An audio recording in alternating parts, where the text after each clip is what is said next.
We got back from our Hawaii trip and found that our water main line had frozen. The last few days it's been frozen. A few weeks ago we noticed it had frozen somewhere between the bathhouse and the cabin. When it quit, it also quit farther down. So I knew it was in the main line. Once we got back from Hawaii, we found that we were no longer getting water to the bathhouse either. The main line comes right down the road, just to the downhill side of center. And it comes down through right here and across here, and then it keeps on going around the corner. Over here near the corner, there's a T that comes off, and that service line goes down to the hydrant at the cabin. And right about here, there's a T, and the service line comes over here for the shut-off line and the service line going to that. The main line is here. We got home and cleared the snow off the road, and this whole section of road was completely encapsulated in ice. And ice doesn't insulate. Snow insulates, but not ice. The big reason that this has happened is because our tanks are exposed. So they're buried in on the bottom so that the valve works and the outlet for the main line and everything, so that all that doesn't freeze. Our water line is about 4 feet in the ground. We pump from our well up into the tanks, and the water comes up into the tanks at like from groundwater temperature, about, I don't know, 42 to 45 degrees, something like that this time of year. Part of the tank is still exposed, and we actually get an ice layer on the top of the tank, and that just brings the water temperature down in the tanks. Our inlet temperature for the water coming out of the ground into the water heater in the bathhouse was reading for most of the season around 36 degrees Fahrenheit, and lately it's been creeping down around 34 degrees. I think what we've had happen is the water in the tank is so cold that it's literally delivering the cold temperature into the ground rather than keeping the water line warm. So we're dealing with that. We tried scraping it and getting everything cleared off and getting it exposed so that it could warm up and try to get radiant heat down into the ground where the water line is. The temperatures have just turned off cold again. We've gotten more snow, and we've got 4 more days of frozen cold temperatures before a nice warm up. The last few days we'd been running a hose from the hydrant here down to the bathhouse and tapping it in, supplying pressure so that we could shower and stuff. I'm not sure that's going to work well when we've got teens and 20s as the high. It'll probably try to freeze in the hose above ground pretty easily. What we're going to do is we've got a conduit, basically 1-inch irrigation pipe, comes from the corner of the barn in the kitchen, and it goes down and follows the same trench as the main water line. When we did the water line, we brought that conduit up here so that we could have a conduit to put power from the barn down to the cabin when we move the power into the barn. It's a separation from the water line by about 18 inches vertically and 18 inches to the side, but it's 2.5, 3 feet in the ground. So the only way that we're going to deliver heat into the ground is through that pipe. That's our target. So we're going to use the heated pressure washer, take the pressure tip off of it, and we're going to fill that conduit and see if we can create a heat bank in that pipe and get that heat radiating into the ground down there where it's closer to the pipe, and try to get it warming up that way. Should work. See what it does. I got to get the fuel filter put on the water heater, and then we'll give it a shot.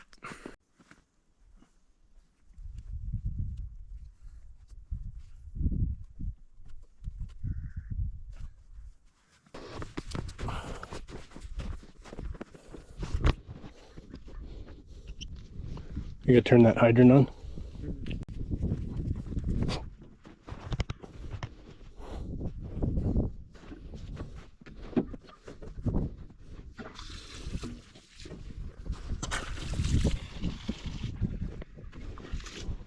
You grab that crescent wrench from inside there. Shop should just be right there on the bench, I think.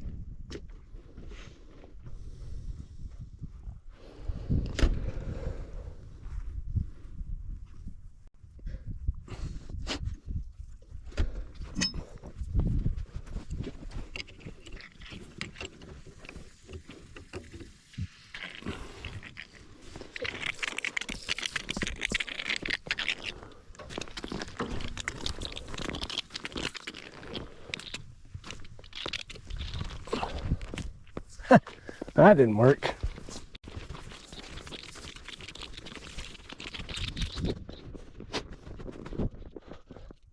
So, well, let's see if that new fuel filter on the diesel tank made a difference.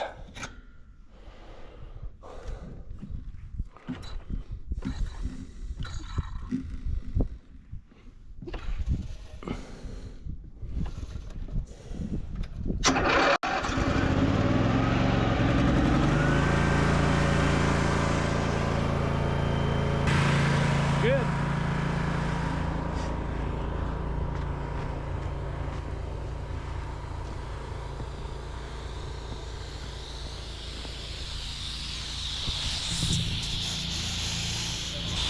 So now we need to see if we can stretch this to inside the kitchen window. This hose will stretch up along the side and come in the kitchen window or the kitchen door. Yeah. Probably the kitchen door.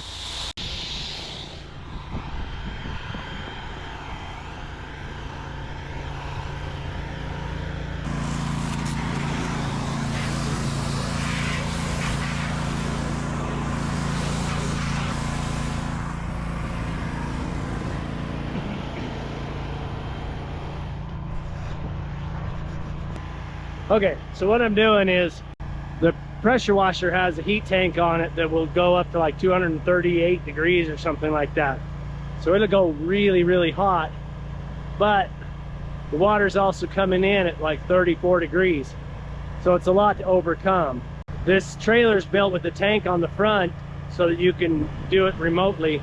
So I'm gonna fill that tank with the water coming out of it so that it can preheat the water basically, and then I'll draw from that preheated water and see if we can boost that temperature way up and get it up into that boiling temperatures range. A 1-inch conduit full of 200-degree water in the ground, that'll soak a lot of heat into that ground pretty quick. We'll fill that up, let it sit until the water cools down, and then we'll flush it in there again and do that a couple of times and see if we can just get some heat put into the ground close by that main line, and that should get it flowing again. We got enough hose that we were able to run it into the conduit that's in the corner there behind everything. We were able to fill that whole piece of conduit with, like, I don't know how hot it was, plenty hot. So we capped it there and filled the pipe back with that same hot water most of the way. So now we're just gonna let it sit for an hour. Then we'll flush it through again and rinse and repeat, so to speak. I mean, it's just an experiment, but that's the only way we could figure out how are we going to deliver warm temperature into the ground that low and that deep. Now we just wait, give it an hour, and we'll run it again. Okay, well, we've been monkeying around with all that water line stuff. Ola's been in here hitting the finish mud on some of these joints and getting started on that. So she started in the cold corner so that we can get a fire going here in a minute too. And she's working her way across the ceiling.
Well, the system's working. We're on our third cycle of putting water in that pipe, and I'm letting it run out the bottom until it's like uncomfortably hot on my hand. Then I shut that off and let it back up into the pipe, and then we just let it sit for about an hour, and then I go down and start and open it to drain it, and it comes out almost ice cold. So it's definitely exchanging the temperature in the ground and warming it up. So it's gonna work. It might take 2 days of doing it, but it's gonna work. I'm hopeful that 1 or 2 more cycles and it'll be in good shape, but we'll see. In the meantime, Everest learned how to use a splitting maul, and he did a pretty good job once he got figured out how to swing it controlled, right? Instead of a limp noodle swing. So we got some firewood stacked up for a minute, cleaning up a few things, and Ola is kicking it on that finish mud. But I think she's gonna run out before she gets to where she wants to be. Yeah? Yeah, for sure. I think, have you looked in the bucket? Do you know how much you got left? When they last filled it, I was like, oh, I can have like 3 or 4 more refills. Yeah, I think you got a pan and a half in there is all. Yeah, so put it all on. Yeah, just get it all in there. It looks so good, honey. I know, it's like the finishing touch. Yeah.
I'd come down to put that water through the conduit one more time, and I just finished flushing it in and capped it off, and I thought, oh, I'll just go in and turn on a valve real quick. I'm sure it's not working yet, but I'll go try it.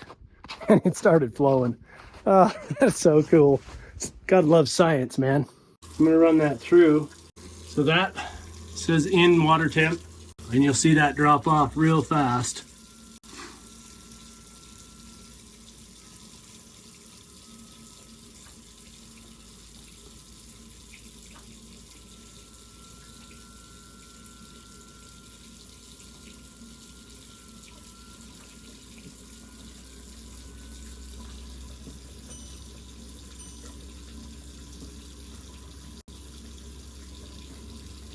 $36, $35. It's pretty cold if it's coming through there at 35 degrees. It's been coming down. That reading's been 33 degrees more than once. So you're all out of mud? I'm almost done. That's my last one. Last little bit of mud that you have? We still have a ways to go, but I think I'm more than halfway done now. I think you are too, because you've got the back wall, the side wall, almost all of the ceiling back here. How much more mud do you think you have? Oh, I have maybe 2 or 3 more seams to go and then I'll be done. I gotcha. Did you get the water going? Uh-huh. Really? Are you serious? Yeah. Did that really work? You only had to do it like 3 times. Science, baby. Oh my gosh, you're a freaking genius. Yeah. You didn't have to dig it up or nothing. It's flowing. Yeah. Oh my gosh, good job. It worked. That means like we can. Hey, you can get cleaned up. Get cleaned up. You don't have to stand out here and get hit with the power washer. Oh, come on. With the hot water. Be like, your turn. What did I do wrong in my life? That's awesome. That's really awesome. I'd like a shower then. That's fantastic. I just recharged the heat in the ground there. We'll let that soak for another hour. Oh, I can't believe Hour and a half, and then drain it. I mean, I can, but it's like, it was a little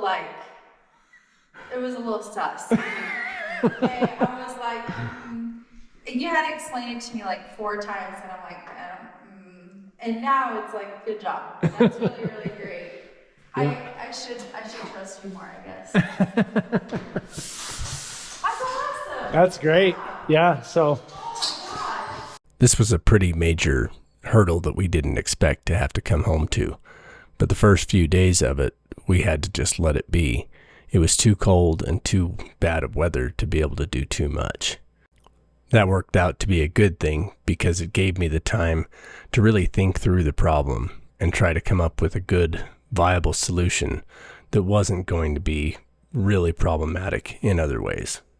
So it looks like getting those water tanks enclosed and covered just moved a little bit higher up the priority list of things to accomplish this summer.